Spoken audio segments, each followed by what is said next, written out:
Okay, so we went over some stuff in chapter 9. I want to quickly go over some stuff and do our self-check before we move on to other subjects. For some of you, especially if coming in from CS2, these things are going to be a little work. So that means you have to put more time in it. For some of you guys, you already had 3A, 8, so it should be easier to understand and be sure that you do it correctly. So we talked about implementing the subclass, and what I want to do visually is when we're talking about inheritance. So when we're talking about inheritance, the subclass has everything that superclass has. So if I need something that's already in the superclass, I don't need to recreate it. I'm going to use the one that's in superclass. Because we are declaring our variable, instance variables in private, I cannot, even though in the sub, I have the variables, I do not have direct access to my variables. So if I need any kind of access to my instance variables, I have to have some kind of a method to do that. Okay, and we are going to be talking about protected. So we have private, that means it's going to be available to that class and that class only. We have public, that means it's available to anybody in the whole world. Then there is something called protected, that means it is private to the class and available to subclass, but it is public to the class itself and the subclasses, but it is not available to anybody outside the world. Your book does not want to use protected, and I agree with it, because it's you as a superclass, you don't know who's going to be using this superclass for the subclasses. So you just don't want to open the door up and say, you know what, my home door or my car door is always open. I want to give a special one to certain people. So we going to be using private for instance variable in general, public for the methods. Now, we talked about this already, so I'm going to quickly go over it. So we have some instance variable, we have some method. When we're creating inheritance, these are inside of my subclass. I have them. I do not need to recreate them. Now, for the methods, there are going to be some methods that I can dash direct. Okay, so if the method is not, if I am in the subclass and I'm calling a method, if the method does not exist in the subclass, it's going to go look for it in the superclass. If it does exist in the subclass, it's going to use that one. Doesn't matter if it does exist in the superclass or not. So three things can happen. If the method that I have is only in the superclass, then when I'm in the subclass, I can access that by just calling it. Then it's going to be a method that's only in the subclass, but it's not in the superclass. In this case, so, okay, so in this case, check answer is only available in the superclass. It does not exist in the subclass. So when I'm in the subclass and I call the check, when I call the check answer, even though I'm in the subclass, it's going to go and call this one.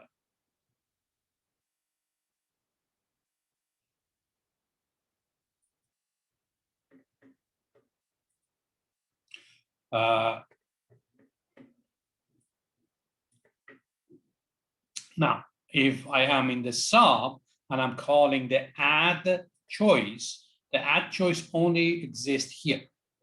Now, I have a function. I have a function called display. The display exists both in the super and in the sub. When I'm in the sub, it's going to execute this one.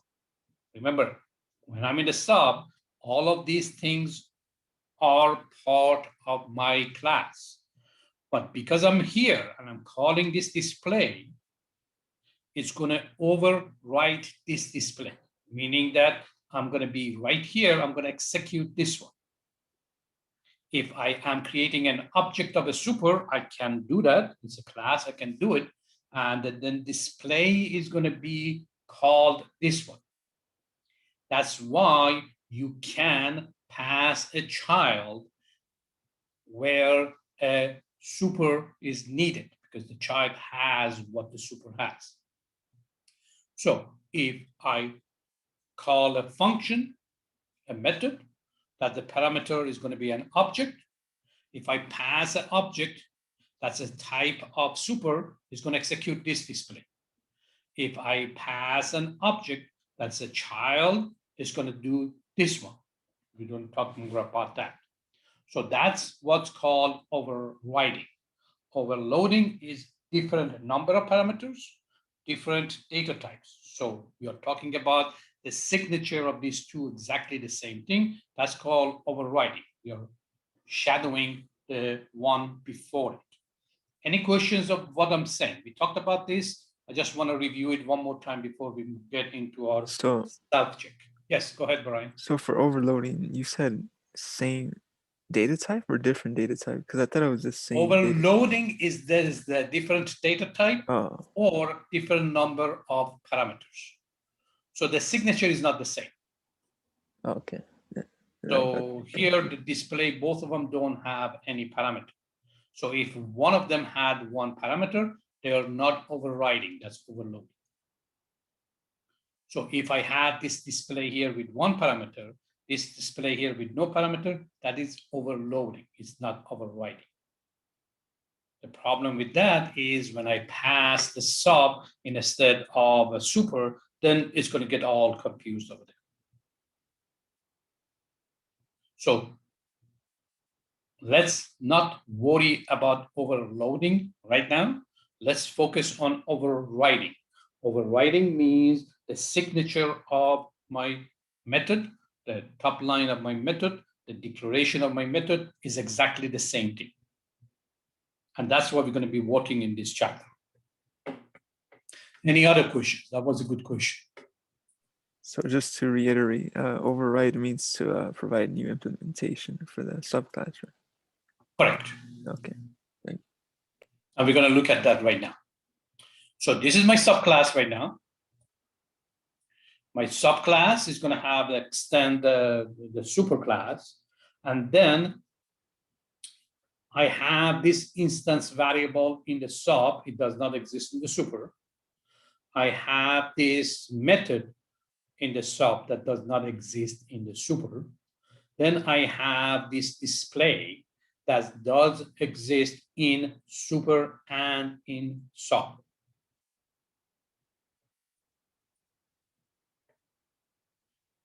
This is the UML. That means the choice question is inheriting the superclass of question. So that's the inheritance way of doing it.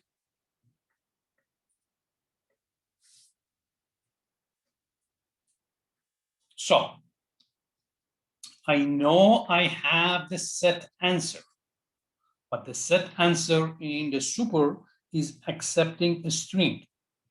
If I want to have multiple choice, I might think about, okay, if it's 1, 2, 3, 4, then I can just use a number.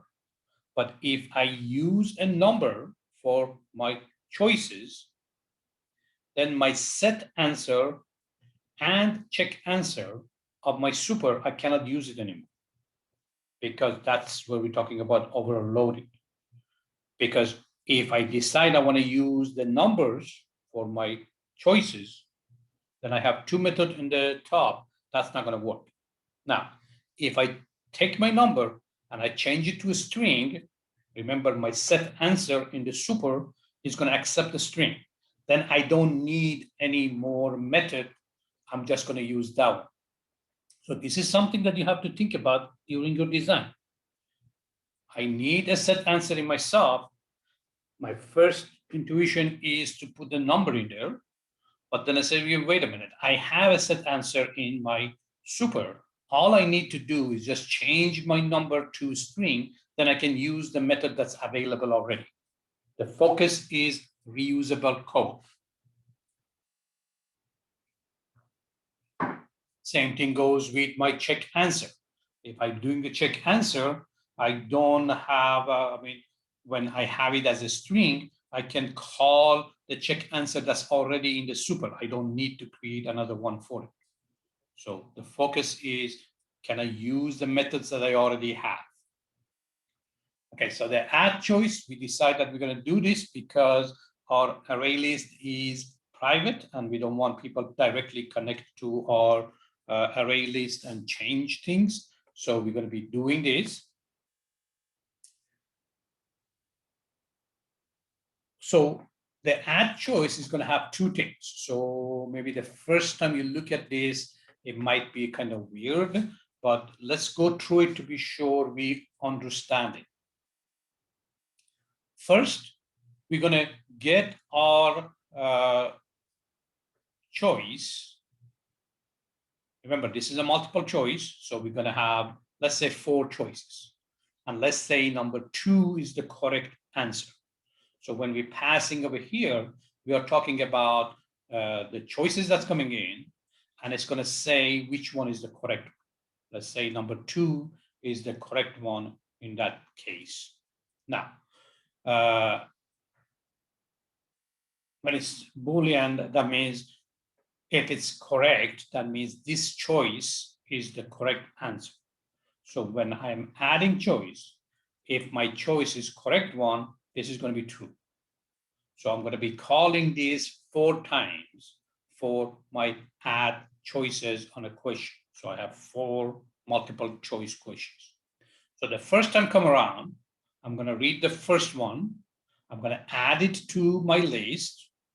And then the correct is false. So I'm not going to do anything about this. I'm going to go on to the second one. I said the second one is the correct one.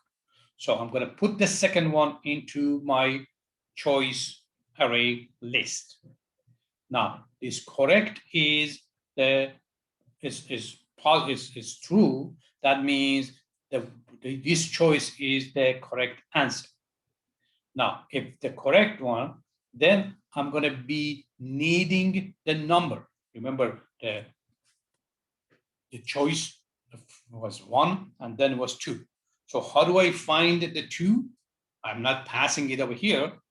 If I get the size of my array list, right now it's going to be 2 because I added 2 elements in it.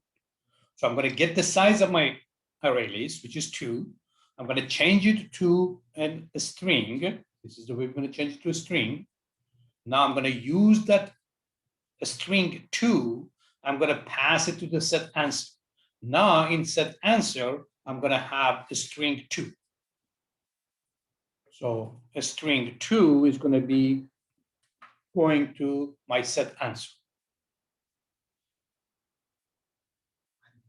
And this is where, to me, computer science is separate from CIS. We are thinking about these things, how to use the correct algorithm, how to use thinking versus just typing it in. So you got to do some thinking, and these are, most of it is coming in from your design document. It is not happening when you code it.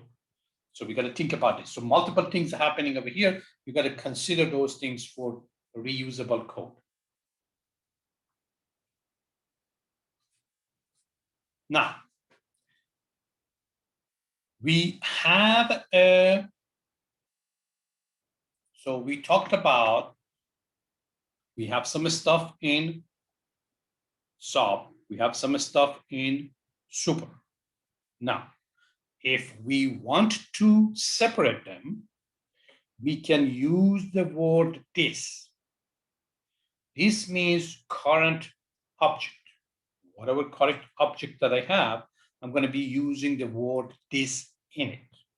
Some people want to put that in everything that they have to show that we are talking about our current object. I don't like typing. I'm not going to put this in everywhere. Now, if I have a display method, or if I have something that exists both in the sub and in super, if I put the word this, it's going to use specifically the sub. If I put the word super, it's going to use the one in the super. But remember, I don't really need to separate it. When I'm in the sub, it's automatically going to use the sub anyway. So I barely ever use the word this in front of things till I really have to. But it's there, and some people like to write it in every single one of them. So that's fine.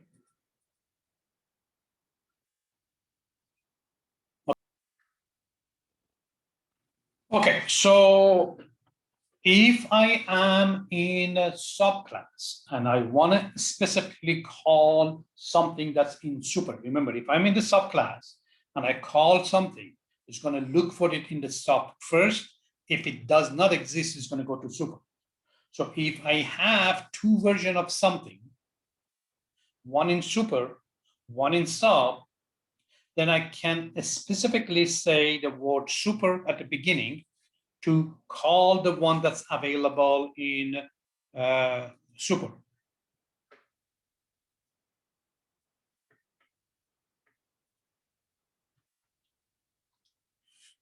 So if I don't put this, okay, let's look at this one right now.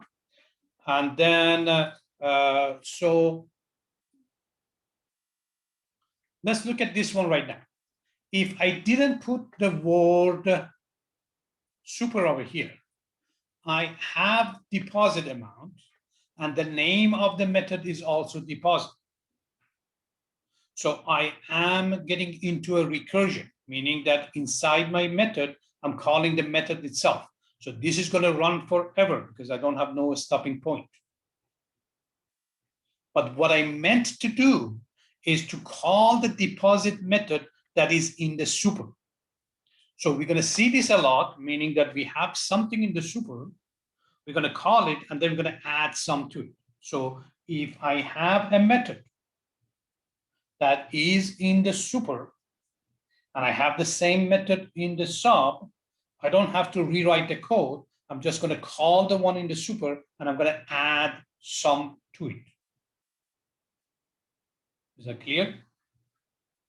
Where else would we do that? Our constructors also are method. So we should call the super constructor and then add some to it. So we can do that also.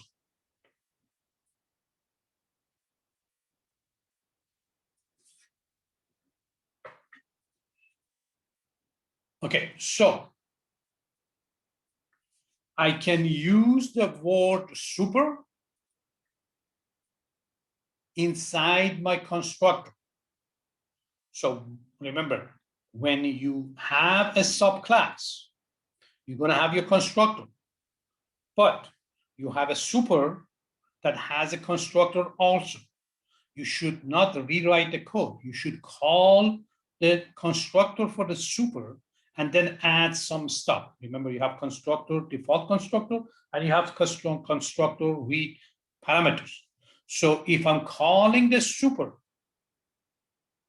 constructor, I'm just going to use the word super. And then I'm going to be figuring out how many parameters do I need.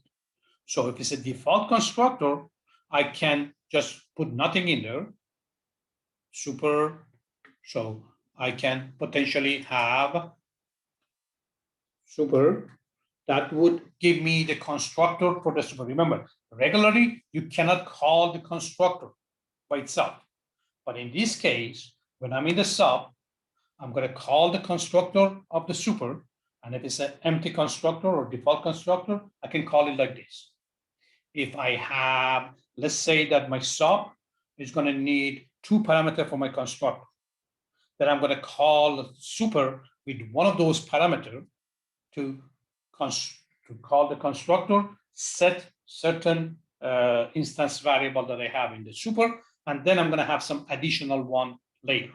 So in this case, I am getting a question text that's going in there. I'm going to call the constructor of the super with that question text, and I'm going to create my new array list. The reason that I want to have my new array list here is as soon as I create my sub, I want to be sure that my array list is created.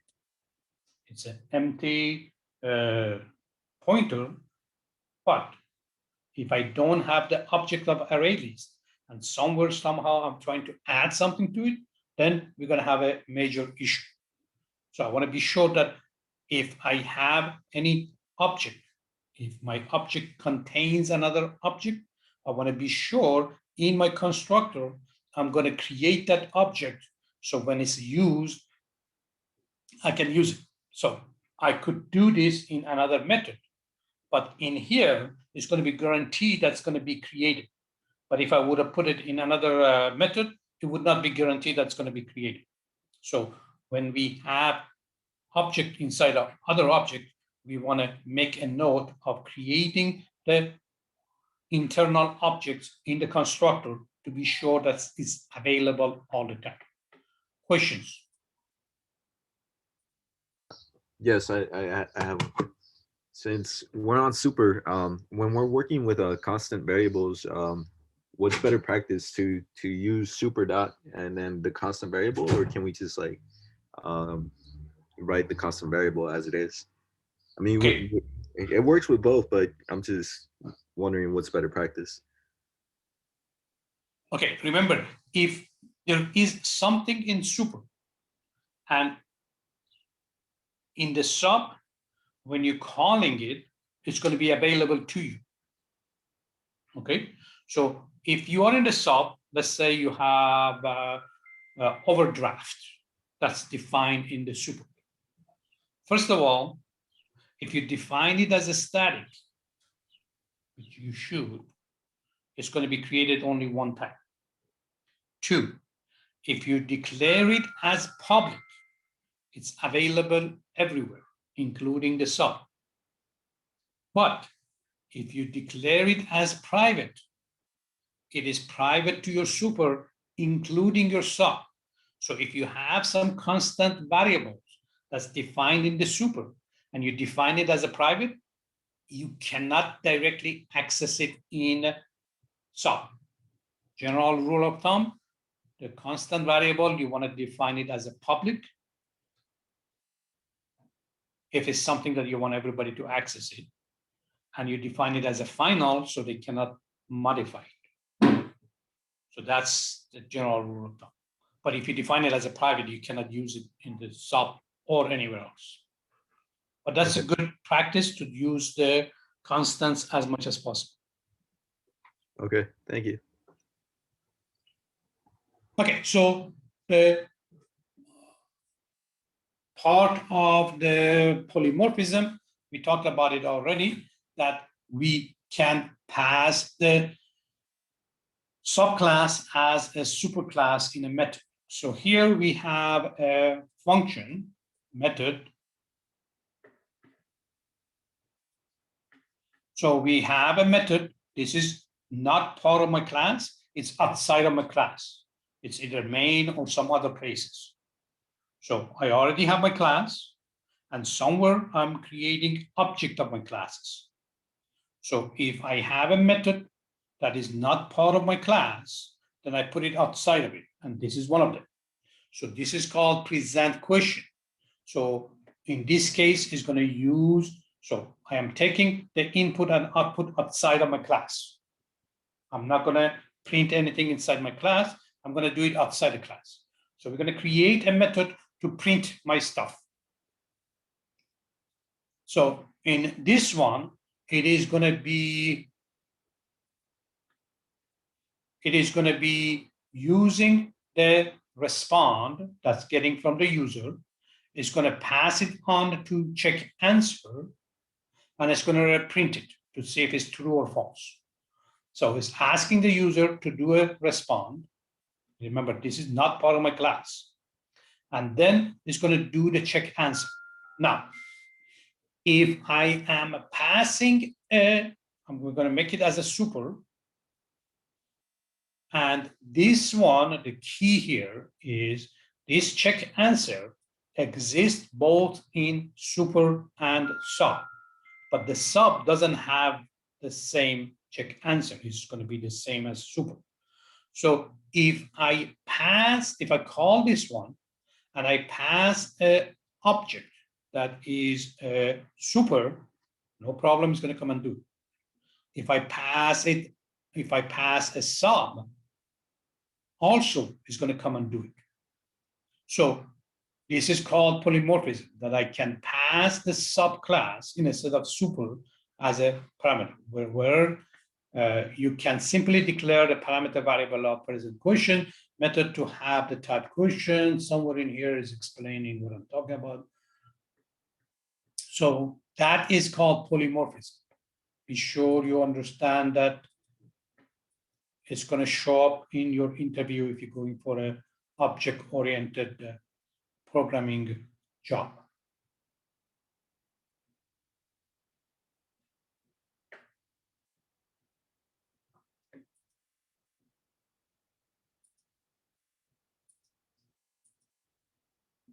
So this is going to be our demo. Remember, this is not the whole program. So in here, we are creating two objects. One is going to be a type of super. One is going to be type of sub. But for our method, we're going to have only one method that we can pass either the super or subclass, and it's going to work. I don't need two separate methods, just one method, and we can pass either one of them. So this is display question. That's going to be happening. So it's using the display. So the display in here is just going to display the question. And the display here is going to put the question with the multiple choice on it. And we're using the same display method to call these things.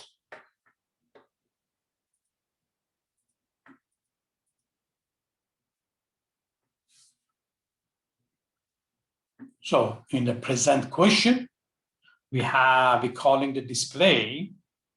Remember, the display in the sub was also calling the display of the super, and it was adding some stuff to it. So display was overreading. So when I pass the super, it's going to call the display of the super. When I call the sub with the sub, it's going to call the display in the sub, which inside of that is going to call the display of a super. I need you guys follow these things, practice on these things to really get it. Okay, doke. So it's gonna, the first one is just gonna print that one, and then the second one, I want to leave some time for the people who want to talk to me. How many people want to talk to me after the class? I have one Mehdo so far. How many people want to talk to me after the class? I got Mehdo, I got the Zinho, Leo. So 2 people so far. Okay. So in Java, we have, it's an object-oriented language. That means everything in Java is object. That means no matter what object you create, it's going to have a parent object. So if you create objects and they don't have any parent or super, it's going to automatically have a superclass called object. So everything that you do in Java is eventually going to have a superclass called object. Now, object is going to have some methods in it that's going to be passed to all the subclasses.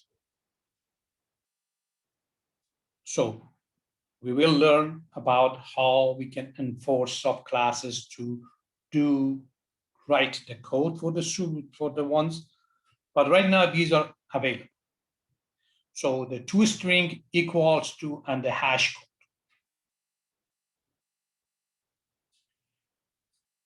You might, if you're coming in from 3A or 8, you should know about the hash code. It's a little different here, but it's basically hash code. It's going to create some number. We're going to get to that later. What I want to talk about is toString and equals. So we're going to implement those things in all the classes that we're going to have. It is there already, but we're going to talk about it. So we have something about toString. I already mentioned it earlier, especially for those who are coming from 3A.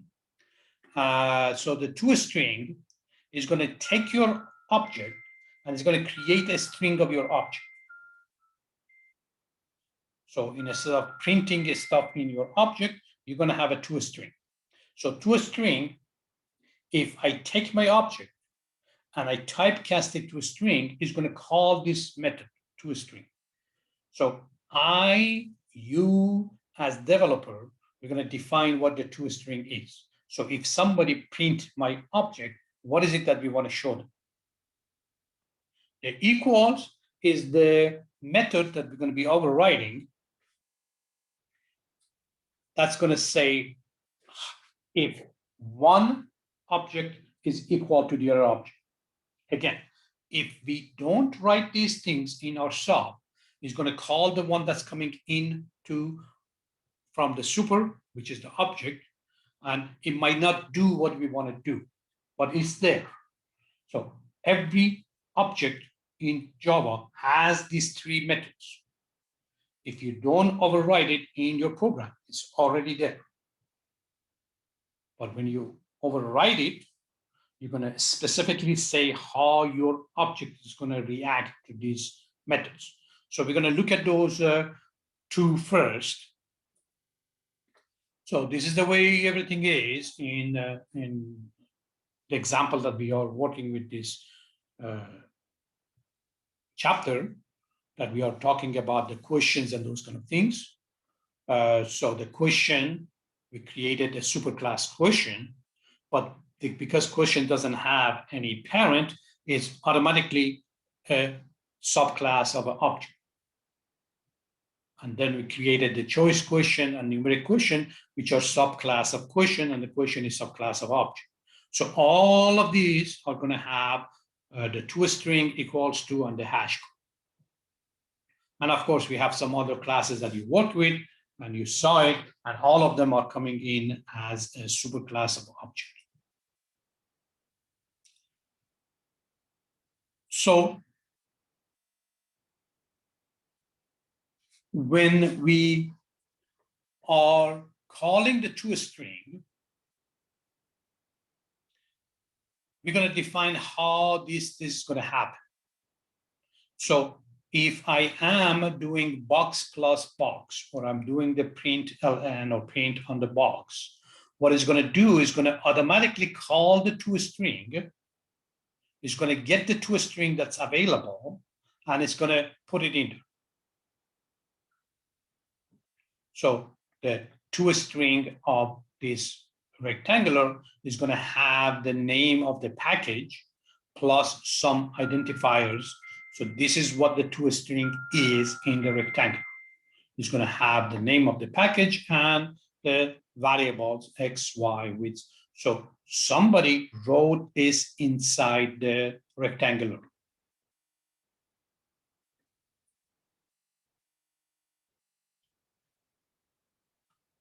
So if I do not have a toString defined in my subclass, it's going to call the one that comes in from the object.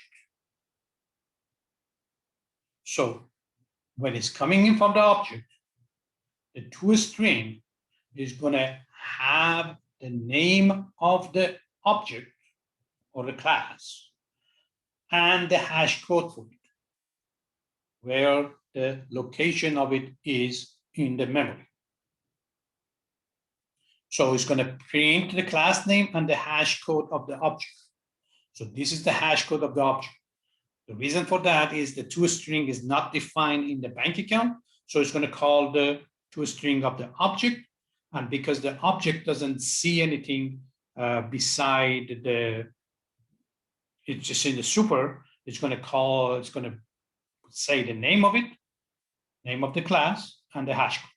Now, I don't want this. I want to make it a little more user-friendly. So I'm going to go and create my own toString and put it inside of the class of bank account. So I'm going to be writing a toString, and this is my toString. So we're going to create it. We can put the name of the class and the instance variable that we have. So in this case, I'm just going to do a balance.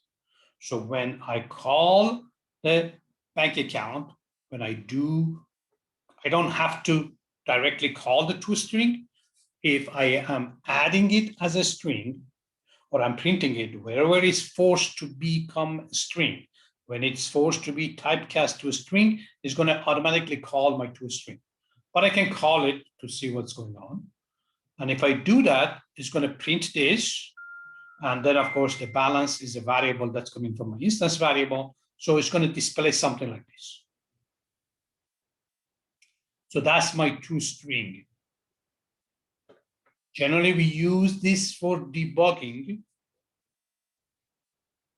So we can figure out what's going on with our object. So whenever we have something that we want to just trace our object, we can call it toString, and it's going to tell us what's coming from, the name of it, and whatever instance variable we have. Questions so far?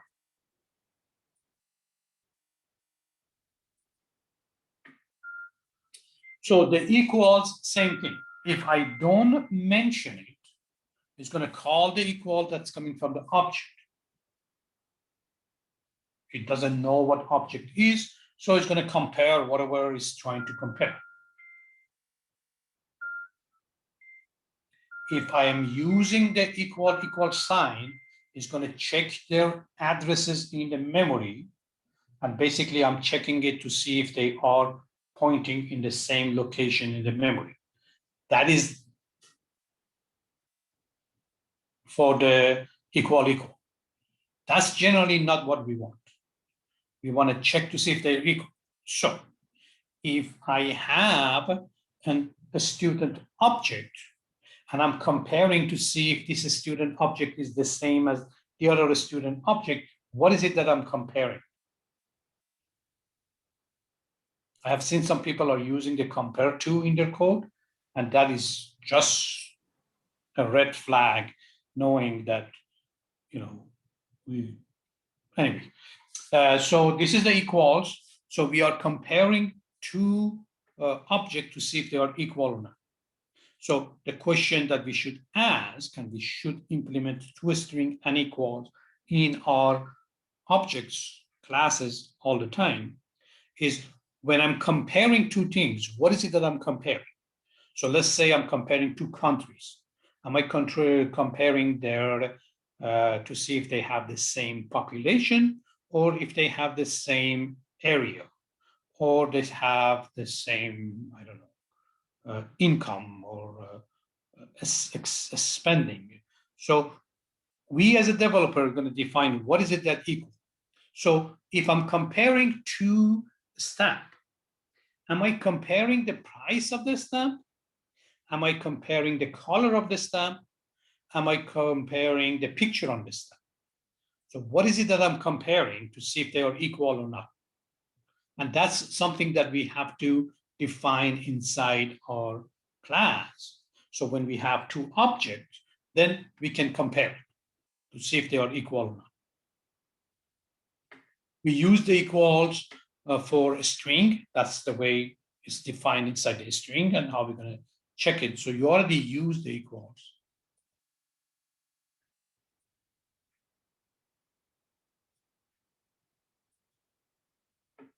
So we are not checking to see if they are pointing to the same object. We are checking to see what we are asking for being equal. So in this case, we are asking the color and the value to be the same.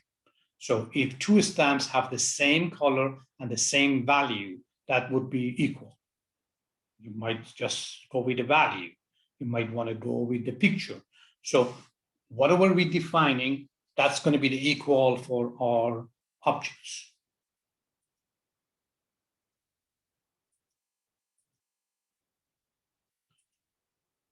So in this case, we are going to be writing it like this. So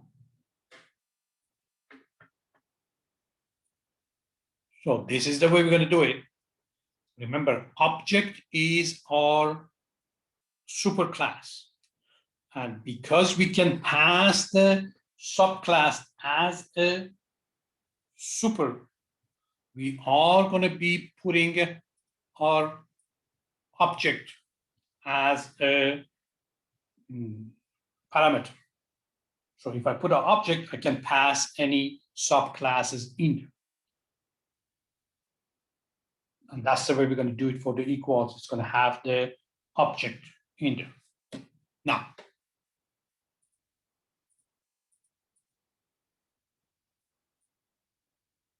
so we cannot change the parameter. It has to be like that. Remember, we are overriding. We are not overloading. So if we are overriding, that means everything has to be exactly the way it is in the super.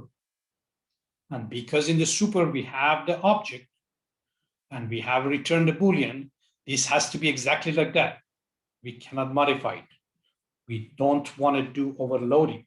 We want to do overriding. That means it has to be exactly like that.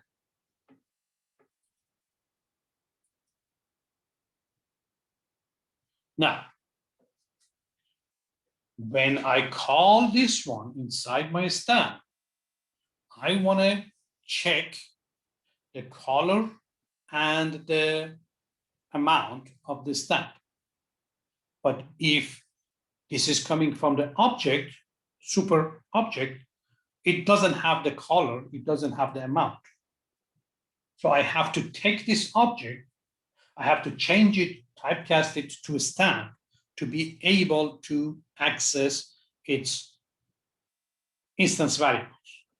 Now, this is the way we're going to typecast it.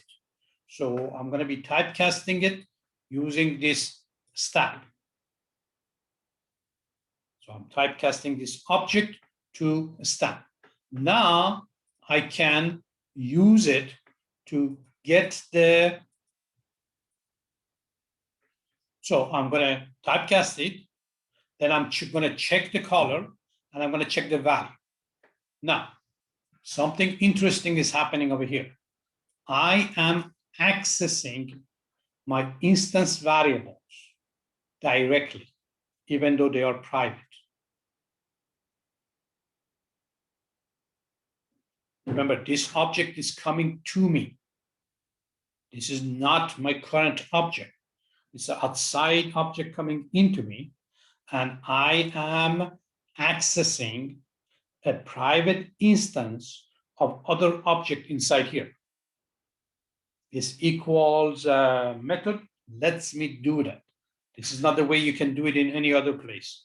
This is one of the few places that you can directly access your private data of other objects.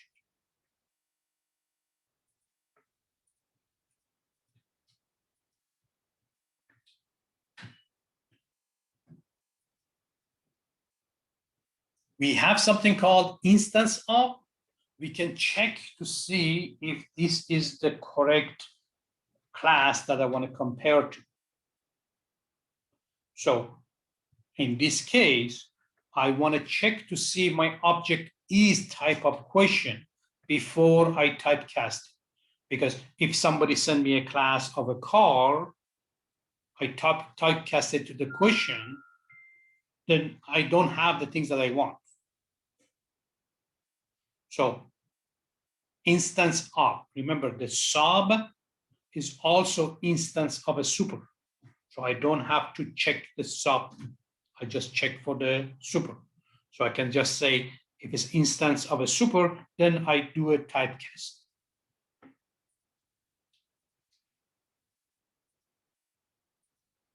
we do not want to, remember the polymorphism was the idea of passing the sub instead of the super. Some people come in and they use that method, the generic method, and they want to check to see if they have the correct subclass by using instance of. So they pass the super and they say if it's instance of a truck, let's send the vehicle, and they say if it's instance of a truck, do this. If it's instance of a car, do this. If it's instance of, so two things is going to be the problem here.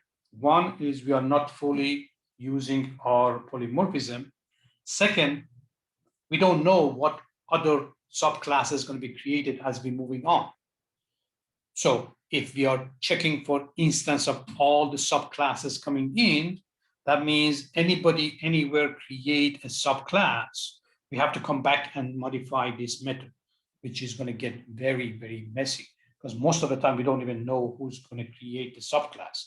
Anybody can create a subclass, but this method is not going to work if you don't have the instance of it. So try not to do that. So don't put the instance of the subclasses to figure out what you want to do, and specifically in those methods that's supposed to be using polymorphism. I'm going to stop right here, giving a few minutes for the people who want to talk to me, and send me your questions. I'm going to take a look at this abstract class.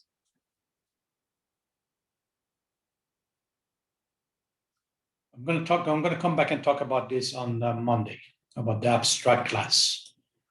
We need to talk about this. Is it Monday or Tuesday? I'm not too sure. Tuesday, I'm sorry, next week. Yeah, the protected access. Yeah, we're going to talk about those things on Tuesday. I need some time to talk to Murto, and if somebody else is there. I don't think I'm going to have enough time to talk to anybody else. I have a meeting coming up at 12 o'clock, so I have to attend that meeting at 12 o'clock. And I cannot have my lunch. So I have a limited time. I have Merto, the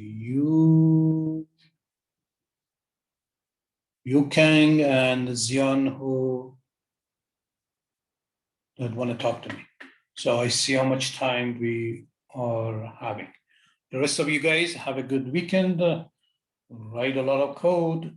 Think about it that in 2 weeks, we're going to have a whole week off.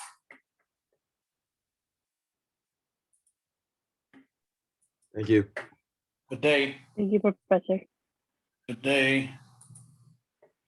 Merchtocht. I'm going to put you in room 1. And I'm going to put Ziha Liu in room 2.